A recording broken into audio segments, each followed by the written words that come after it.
नमस्ते, आप सभी को मेरा प्यार का नमस्कार। आज संडे है, आज मैं कुछ पढ़ाऊंगा नहीं, बस आज जो है ये आज का क्लास का मेन मोटिव है कि how we tackle English for competitive exam या फिर हाउ टू लर्न इंग्लिश। ठीक है, क्योंकि जितने भी एग्जाम होते हैं, चाहे सीडीएस हो, एफकेट हो, एनडीए हो, सीजीएल हो या बैंकिंग हो, उसमें इंग्लिश का सबसे ज्यादा वेटेज रहता है। क्यों? इंग्लिश ही आज जो एक कम्युनिकेशन स्किल हो गई है। क्योंकि आप कहते हो कि हिंदी है, चलो हिंदी ठीक है, आप मान जाओ आओ साउथ इंडिया, वहां आपको जो मैं डील करना हो वहां के लोगों के साथ, तो वो जानते नहीं तेलुगु और आप जानते नहीं तेलुगु और ना जानता वो हिंदी, तो क्या है वहां मीडियम है इंग्लिश। तो इंग्लिश, इसीलिए हर एक कॉम्पिटिटिव एग्जाम में इंग्लिश काफी वेटेज हो गया। तो मैं आज बेसिकली मेरा रहेगा इसका मोटिव कि कैसे इंग्लिश सीखा जाए। क्योंकि इस टाइम बहुत बच्चों ने ग्रेजुएशन किया होगा, तो वो बहुत से यहाँ आते हैं क्या गवर्नमेंट सेक्टर तैयारी करने के लिए, तो उनके लिए क्या है, स्पेशली जो बच्चे हिंदी बेल्ट से आते हैं, खासतौर पर यूपी, बिहार, राजस्थान साइड से, उनकी तो इंग्लिश हमारी बहुत खराब होती है। क्योंकि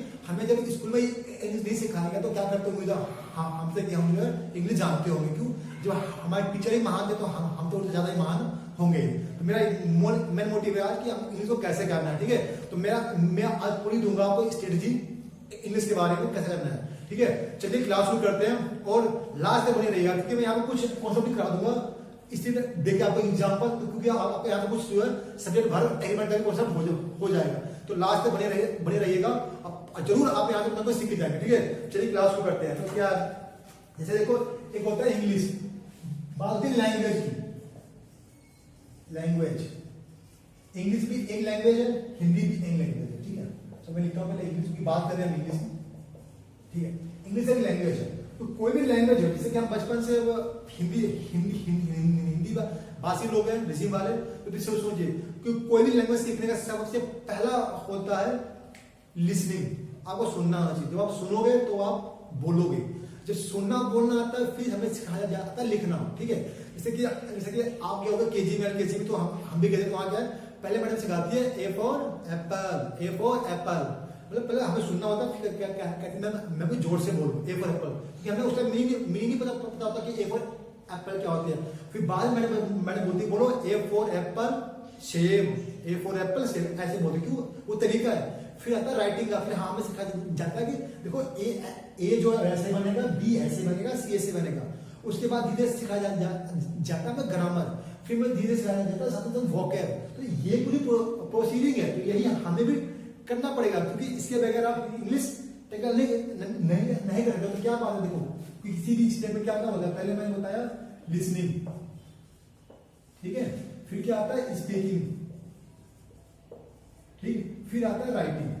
ठीक है, हमारा जो एग्जाम होता है, चाहे एसएससी हो चाहे सीडीएस हो, एसएससी में तो इंटरव्यू है नहीं, तो वहां तो स्पीकिंग का कोई मतलब नहीं रहा। लेकिन सीडीएस में आपका एसएसबी होता है, एमएफकेट में होता है, वहां आपको मैंने दिया है, आपका क्या होता है 2 बार एसएसबी दिया है, तो मैंने देखा वहां पे आपसे बहुत ही वो एडवांस नहीं पूछेंगे स्पीकिंग, मतलब कि कम्युनिकेशन स्किल आपको बिल्कुल नॉर्मल आना चाहिए। आप अपने जो थॉट है, जो आपका एनालिटिक व्यू है, उसको आप कर पा रहे नहीं कर पा रहे एक्सप्रेस, तो वहां का आती है स्पीकिंग।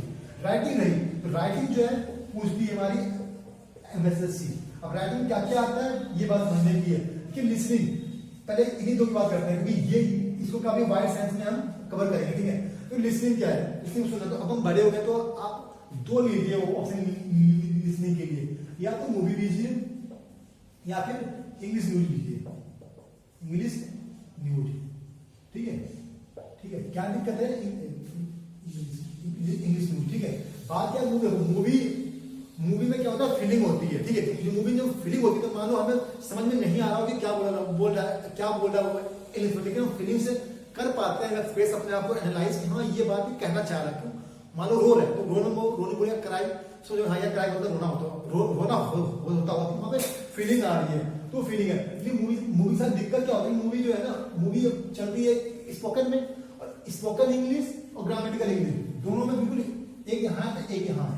ठीक है, जैसे हम बोलते हैं कि माई सेल्फ राहुल, तो स्पोकन में माई सेल्फ राहुल ठीक होता है, बट जब बात आएगी ना आपकी क्या बोलते हैं ग्रामर में, जब बोलोगे लिखोगे आप माई सेल्फ राहुल, तो वो आपका बिल्कुल गलत होगा। क्योंकि माई सेल्फ यूर सेल्फ जो है ये होते हैं रिफ्लेक्सिव प्रोनाउन होते हैं। ठीक है, जब ये रिफ्लेक्सिव प्रोनाउन होंगे तो ये जो है इनको चाहिए नाउन या कि ये वर्ब जिसको कि ये अपना रिफ्लेक्शन शो करेंगे। तो ठीक है, तो यही दिक्कत है। तो क्या है, स्पोकन में तो बोलोगे माई सेल्फ राहुल, लेकिन जो ग्रामेटिकल में नहीं आप जो राइटिंग में नहीं लिखोगे। क्यों दिक्कत है ग्रामर में? तो ये क्या है, तो मूवी देखो, मूवी की कई बार देखोगे कई डब मूवी आती है, तो उसमें क्या होता है, नीचे चलती सब रीडिंग में जो बोल रहा है वहाँ पर लिखा जाता है, तो वो बिल्कुल ग्रामेटिकली होता है करेक्ट। ठीक है, या तो मूवी देखो या फिर देखो आप देखो इंग्लिश न्यूज़, क्योंकि इंग्लिश न्यूज़ में जो होता है एंकर जो होता है वो बहुत सिंपल वे में अपनी जो बात को रखता है। वहाँ से क्या हुआ,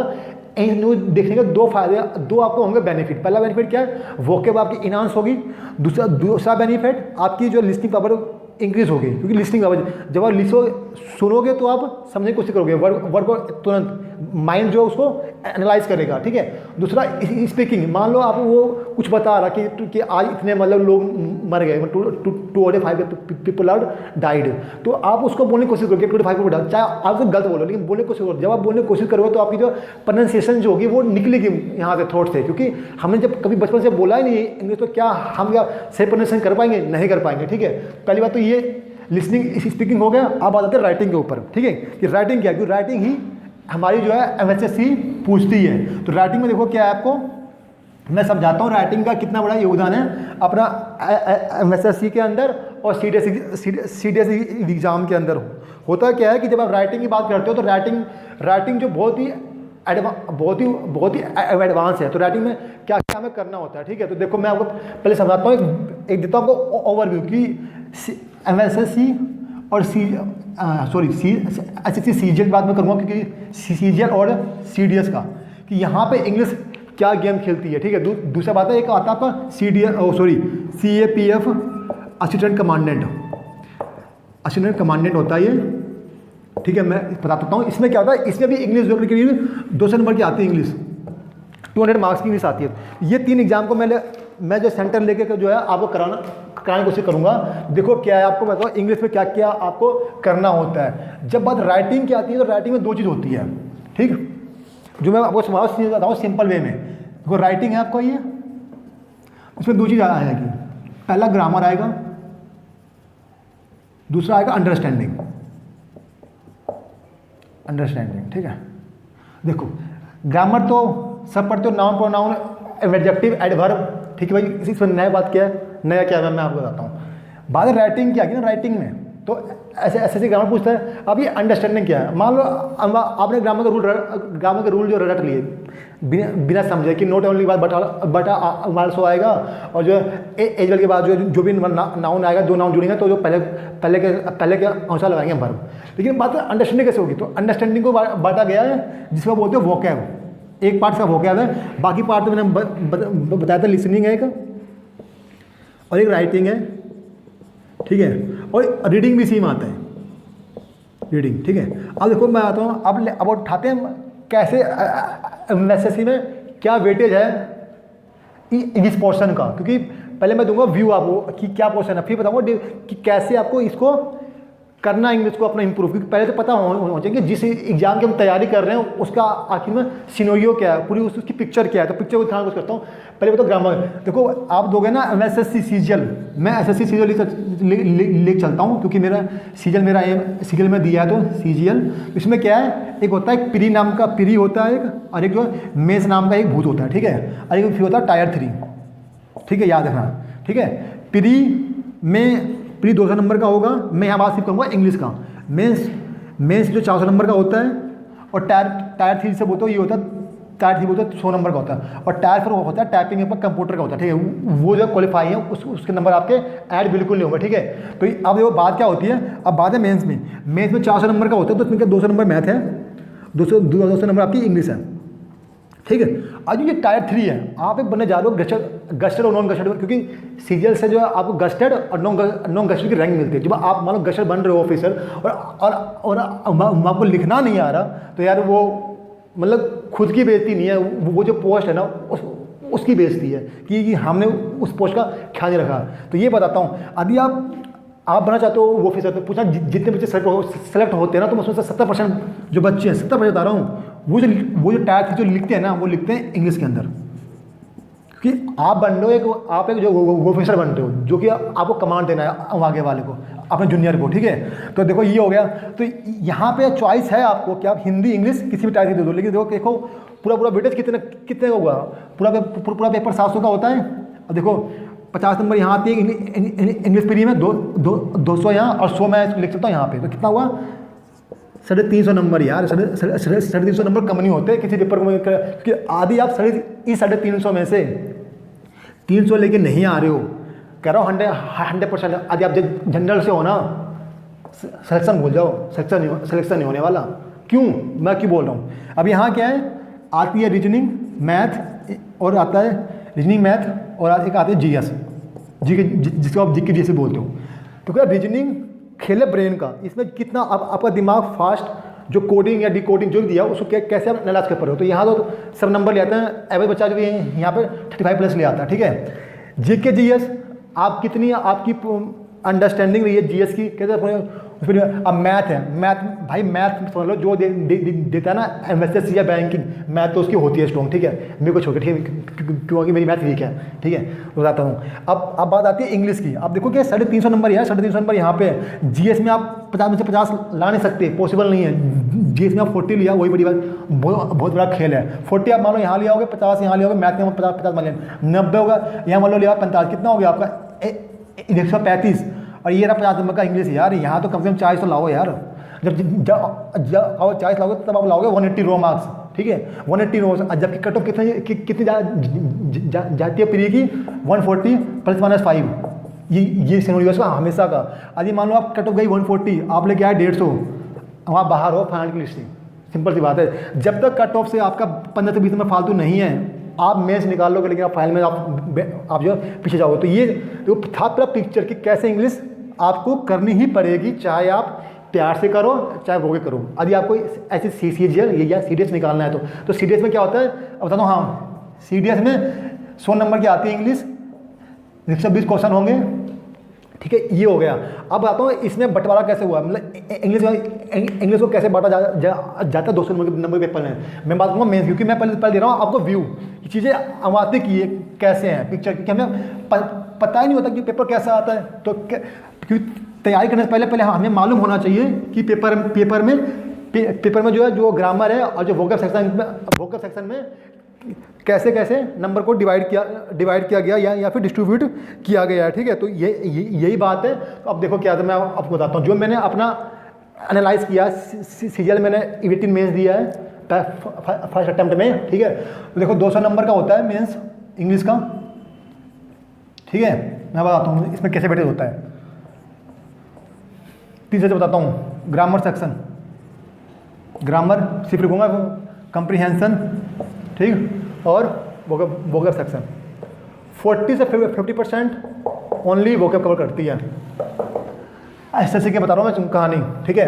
ग्रामर कितनी नंबर करती है, ग्रामर करती है 20 से 25%। कितना हो गया आपका 40-60%। बाकी 40% कंप्रीहेंशन है भाई साहब। कंप्रीहेंशन में क्या क्या आता है आपका, आरसी आती है, रीडिंग कंप्रीहेंशन बोलते हो उसको, आप उसको पीक्यूआर्स बोलते हो, पीक्यूआर्स आता है आपका, फिलर आपको आता है, और फिर इन द ब्लैंक आता है, एक ब्लैंक भी आता है जिसे बोलते हो क्लोज टेस्ट।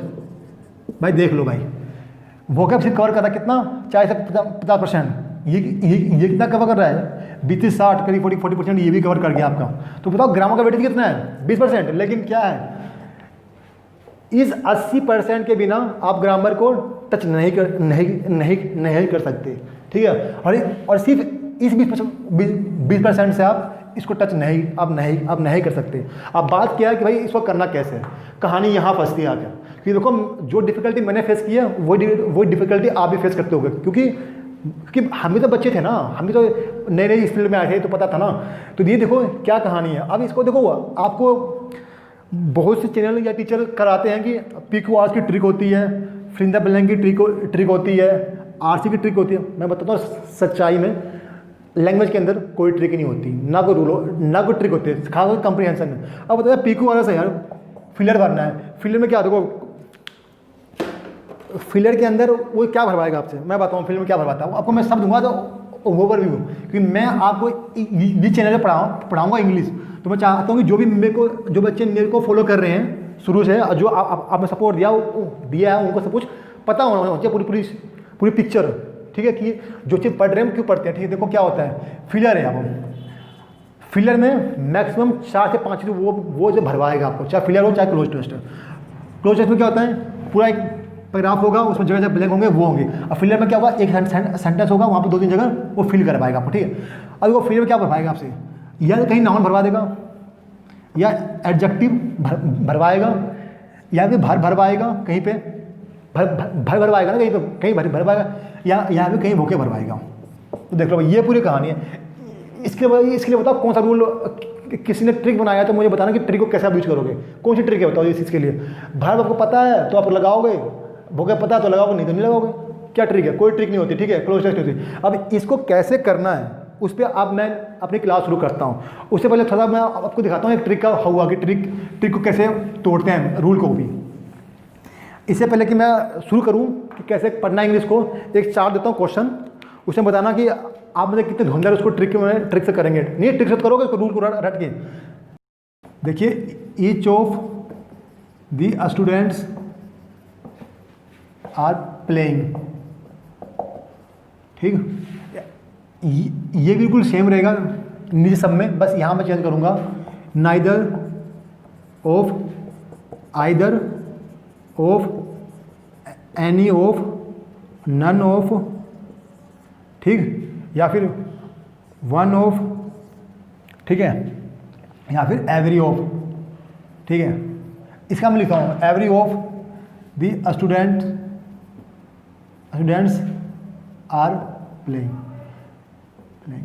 आप बता दो कि संडे सही है कि गलत है, ठीक है। ये मैं छोड़ता हूँ आपके लिए, ठीक है, नहीं तो लास्ट में मैं इसका ऐसा जोड़ दूंगा, मुझे याद रखो। देखो यहाँ क्या है, आप सभी ने एक रूल पढ़ा होगा कि each of, neither of, either of, any of, none of, one of, plenty of, ऐसे बहुत सारे होते हैं। मैं सिर्फ इनका आपको दे रहा हूँ एग्जाम्पल। बाकी मैं जब मैं कराऊंगा सब्जेक्ट वर्ब एग्रीमेंट, तो मैं बताऊंगा कि रियल इफेक्ट क्या होता है, कितनी कैसे करते हैं। यहाँ कराऊंगा आपको जो आपको रटवाया गया है। यहाँ लिखता हूँ रूल जो आपको रटवाया गया है, each of, neither of, either of, और नन ऑफ एनी ऑफ, ठीक।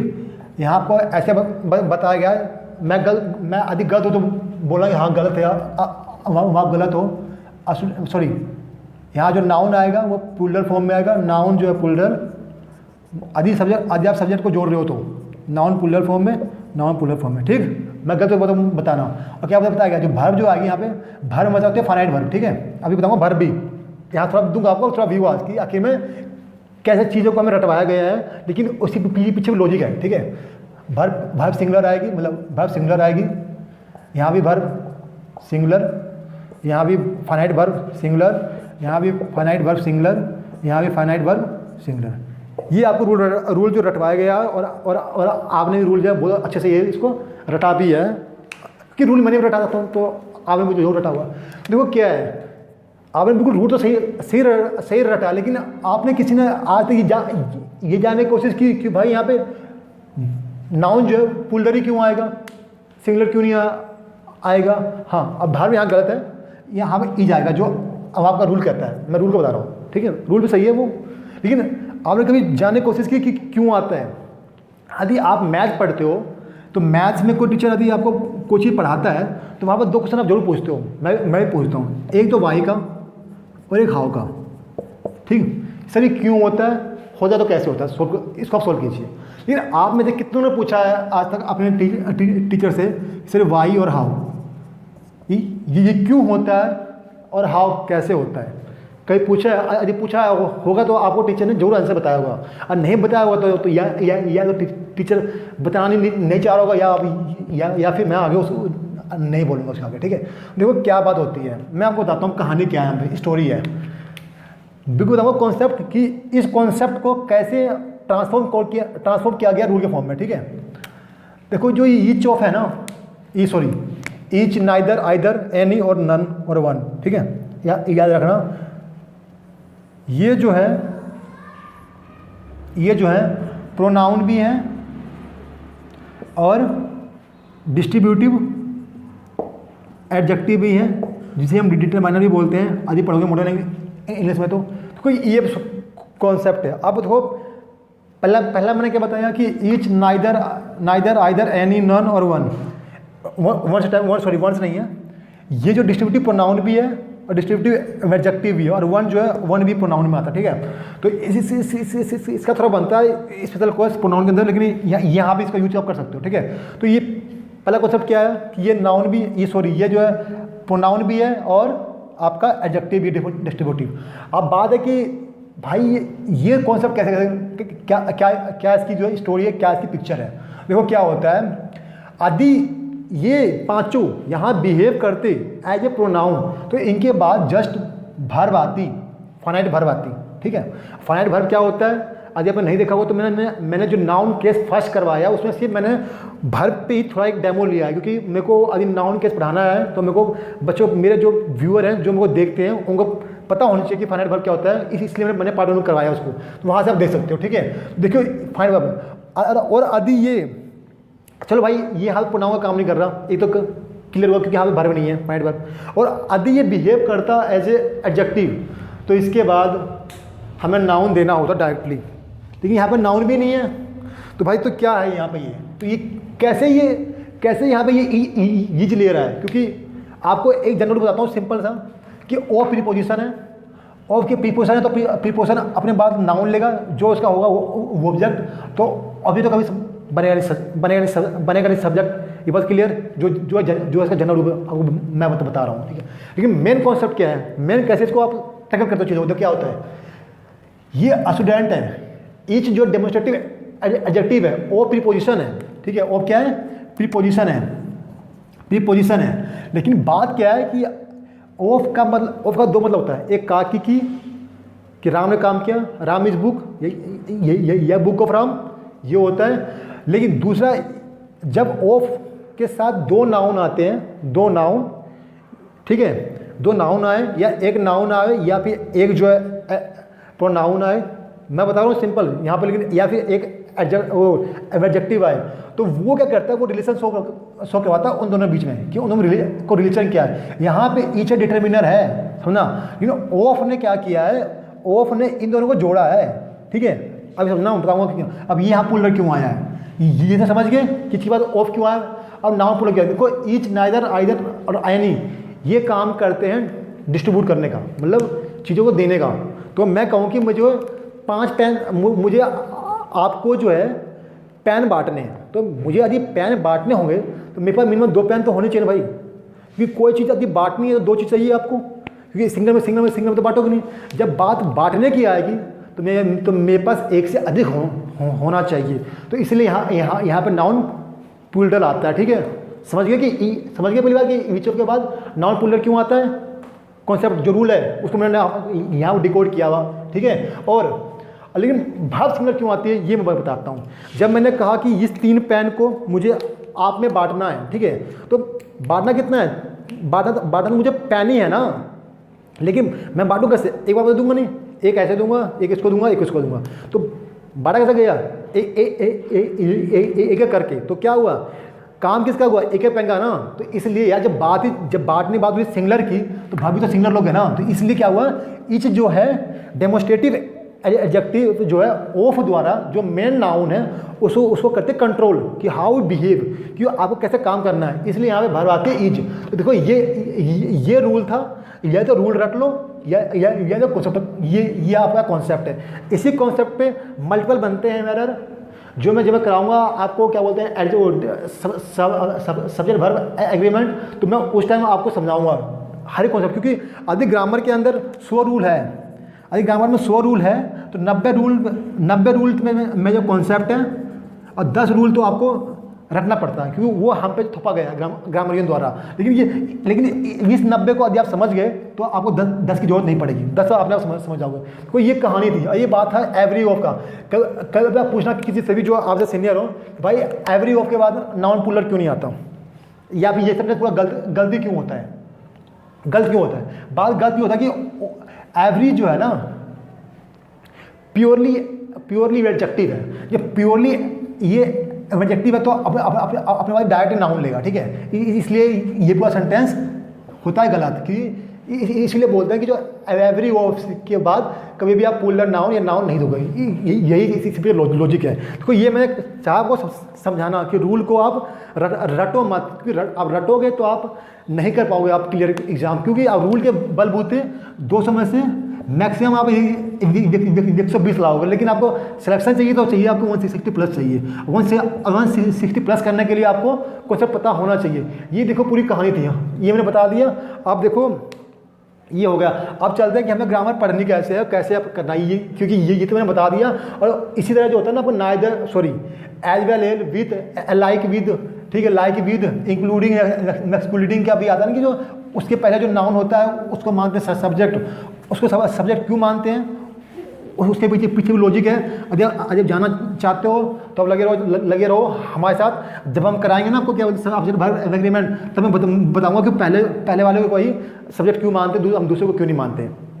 ठीक है, अब बात आते हैं भाई जो हमारा राइटिंग स्किल कैसे ग्रामर ठीक करना है और कैसे अपनी इंग्लिश को इनहांस करना है। बात आते हैं, देखो क्या है, 2 स्टेप होते हैं किसी को सीखने के लिए। जैसे एक जो मैं तो लेता नहीं एग्जाम्पल, जो ये जो मिस्त्री होता है जो घर बनाता है, अभी वो मिस्त्री को जो दीवार की जो बीम होती है, जो बेस देना आता है, तो वो उससे कितनी भी ऊंची बिल्डिंग बनवा लो बिल्डिंग बना देगा और बिल्डिंग बिल्कुल टिकाऊ होगा। लेकिन वो मिस्त्री जिसको बिल्डिंग का बेस देना नहीं आता, वो बिल्डिंग बना तो देगा आपको, लेकिन बिल्डिंग कितनी टिकाऊ होगी वो राम भरोसे है। ठीक है, कि एक आदमी में भी गिर जाएगी और 20 आदमी में भी क्या पता ना गिरे। ठीक है, तो ये कहानी है, तो मैं बताता हूँ कैसे करना चीज़ों को। ठीक है, अब देखो बात क्या होती है, मैं बताऊँ, आपने सबसे सुना होगा कि किसी से, जैसे कि जीके लेता हूँ, मैथ और इंग्लिश, कि किसी पूछो जो अच्छा दोस्त होगा, जो आपका अच्छा होगा, वो कहेगा भाई जीके के लिए आप करो एनसीईआरटी।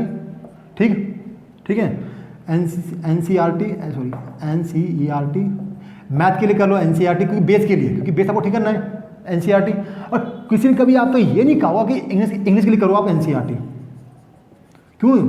उसने खुद उसको किसी ने नहीं बताया। वो क्या बताएगा आपको कि भाई ये काम कर, एक बुक लिया। मैंने कह रहा कि बुक गलत है, लेकिन जो हमारा लेवल है उससे काफ़ी दूर है। वो बुक लिया, एसपी बख्शी लिया, किरण की लिया, इससे तो ग्रामर रूल कर लियो। एक बहुत रिनोवेटर राइटर है, AK सिंह की बुक लिया, और ग्रामर के वोकैब के लिए तो ब्लैक बुक है किरण है, और कई बुक है तलानी की, उनके लिया। ये कर, अरे भाई जब मुझे पता ही नहीं कि नाउन पर नाउन कैसे पहचानते हैं, मैं बुक लेकर करूँगा क्या? सबसे बड़ी प्रॉब्लम तो ये है। और किसी को होगा भाई कि मुझे करनी है इनाज वोकैब, तो बोले भाई तू ना द हिंदू पढ़ ले, सिंपल सी बात, द हिंदू पढ़ ले या फिर इंडियन पढ़ ले। अरे यार जब मुझे पता नहीं चल रहा कि नाउन पर नाउन एडजेक्टिव एडवर्ब सेंटेंस में कैसे पहचानना है, मैं इसको पढ़ के क्या करूँगा? मुझे सीधा नींद तो आएगी, आती कि नहीं आती नींद? ये बताओ, रियल बात आएगी। देखो मेरे को पसीने भी आ रहे, लेकिन मैंने आपको कहा कि मैं आज बताऊँगा कि रियल में प्रॉब्लम क्या होती है। मैं बताता हूँ आपको क्या करना है। आप सुनो यहाँ से बात, इसको अब नोट करना। यदि आपको रियल में अपनी इंग्लिश ठीक करनी है तो आप जाना दुकान, आप क्या करना, 6वीं से 8वीं तक की जो बुक होती है, 6वीं से 10th तक की बुक ले आना इंग्लिश की, और वो लाना जो होती है हेल्पिंग बुक। उसमें क्या होता है कि ऐसे पूरा पैराग्राफ दिया हुआ है, एक पैराग्राफ, नीचे उसकी बताएंगे वो हिंदी, फिर जो वर्ड होंगे ना डिफिकल्ट वर्ड होंगे उसकी यहाँ पे देंगे मीनिंग। मैं बताता हूँ आपको, यदि आपने ये काम कर लिया, 6 से 10 तक की बुक पढ़ ली, मैं मैक्सिमम 2 महीना लगता है, मुझे 2 महीना लगा था, तो आपको जितना MSSC, CDS, FCAT, XY group जो होता है रेलवे एयरफोर्स का, जो वोकैब पूछते हैं 60-70% वोकैब यहाँ से कवर आपकी हो जाएगी। क्यों?